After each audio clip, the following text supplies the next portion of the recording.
Hi guys! I hope you're all doing so well at home with your families and doing a lot of playing. Today I have a lot of books I'm going to read for you guys. I'm sitting outside because that's been my favorite thing to do while I've been at home.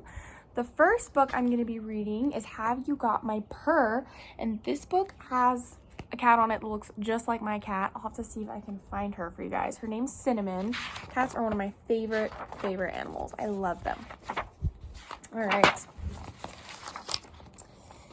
Let's see. Kitten was sad. She could mew, she could hiss, and she could yowl, but she couldn't make the noise she liked the best. She couldn't purr. Mother, she said, I think I've lost my purr. Little one, her mother replied, you will find your purr. Just wait and see. Wait, the determined kitten set out in search of her purr. She decided that the dog might have it. Dog, Kitten asked, have you got my purr? She climbed onto his belly to listen closely to his answer. Woof, woof, said the startled dog. I have a woof, not a purr. Why don't you ask Cow? She may have it. So Kitten went off to do just that. She found a perch next to the paddock and very near Cow's head. Cow, Kitten said, looking her right in the eye, have you got my purr? Dog says you might. Moo, moo, said Cow quickly. I have my moo, but no purr. Why not ask Pig? Kitten slid slowly down the tree and scampered over to the pig pen and up the fence. Pig, have you got my purr? She called over the snuffling of the piglets. Oink, oink, said Pig. I am sorry, dear. I have only my oink, no purr.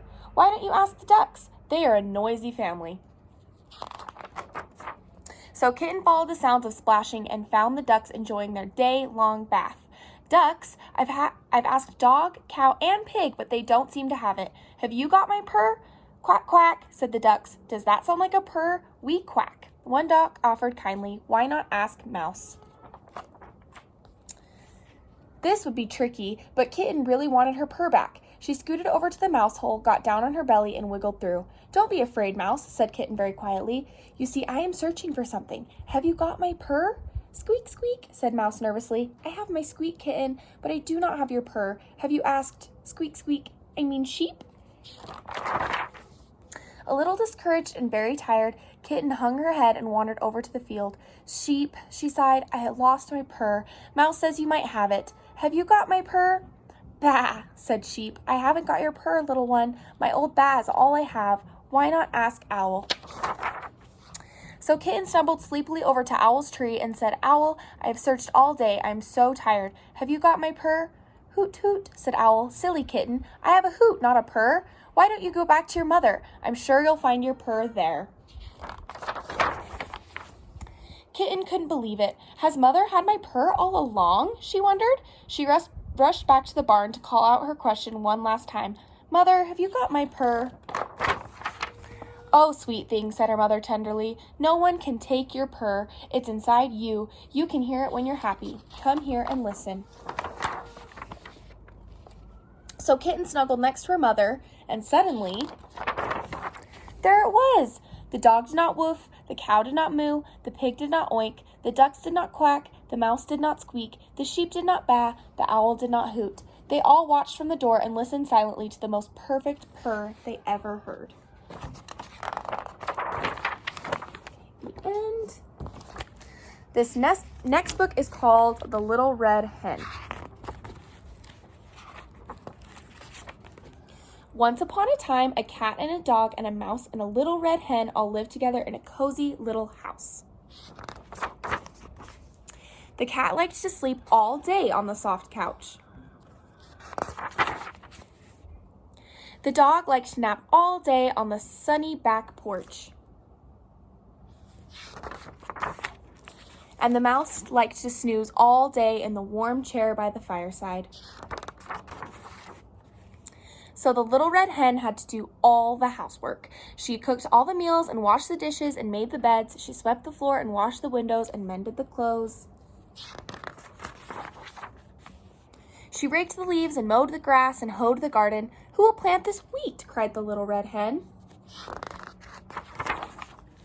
Not I, said the cat. Not I, said the mouse. Then I will, said the little red hen, and she did.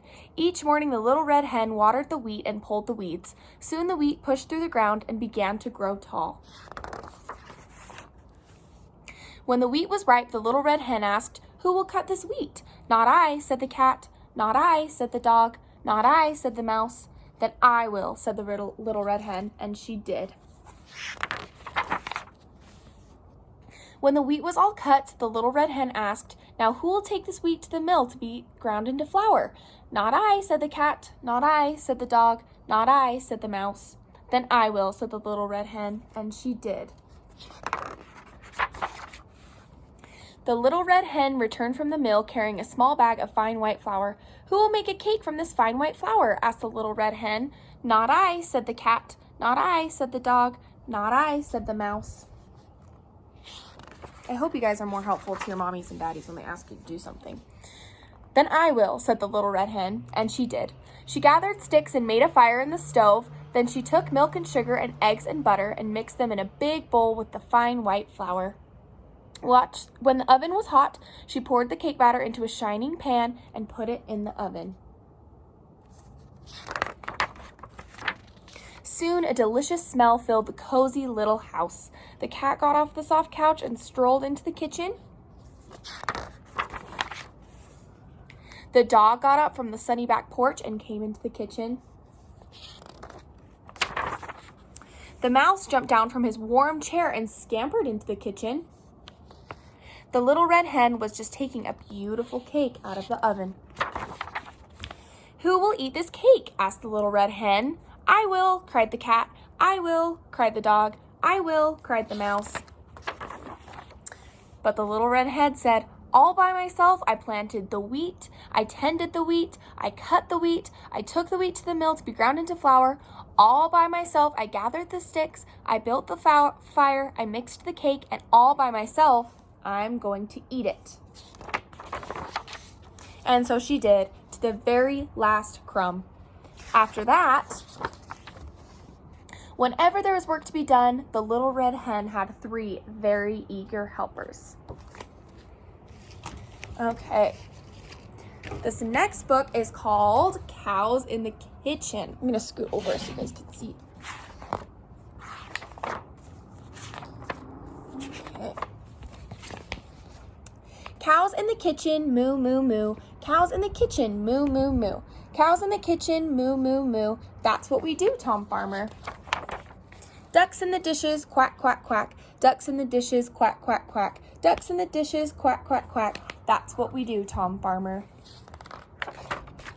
Pigs in the pantry, oink, oink, oink. Pigs in the pantry, oink, oink, oink. Pigs in the pantry, oink, oink, oink. That's what we do, Tom Farmer. Hens on the hat stand, cluck, cluck, cluck. Hens on the hat stand, cluck, cluck, cluck. Hens on the hat stand, cluck, cluck, cluck. That's what we do, Tom Farmer. Sheep on the sofa, ba, ba, ba. Sheep on the sofa, ba, ba, ba. Sheep on the sofa, ba, ba, ba. That's what we do, Tom Farmer.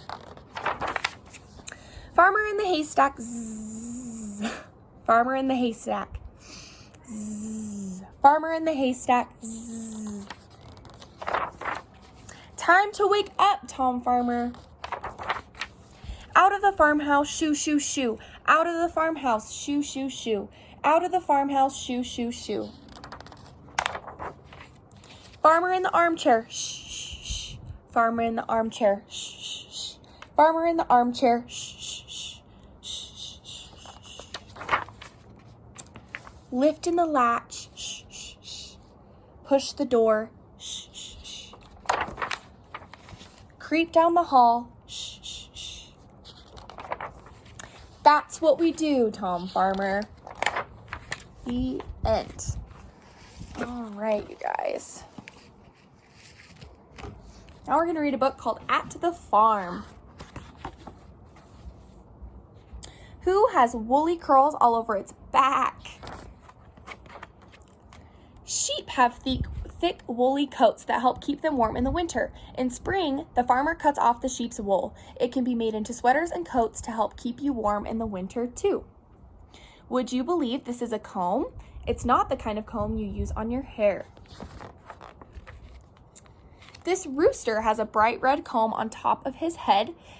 Hens also have combs, but they are smaller. Chickens recognize each other by their combs. Heat escapes from the combs because they are not covered with feathers. They help chickens cool off in hot weather. These strong, sharp teeth belong to a little animal that's meek as a...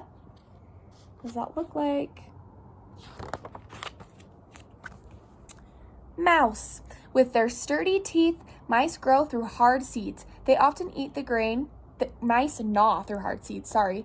They often eat the grain meant for cows, pigs, and other farm animals. Almost every farmer has barn mice. That is why many farmers also have barn cats. So there's a mouse. This kind of horn is for butting, not for blowing.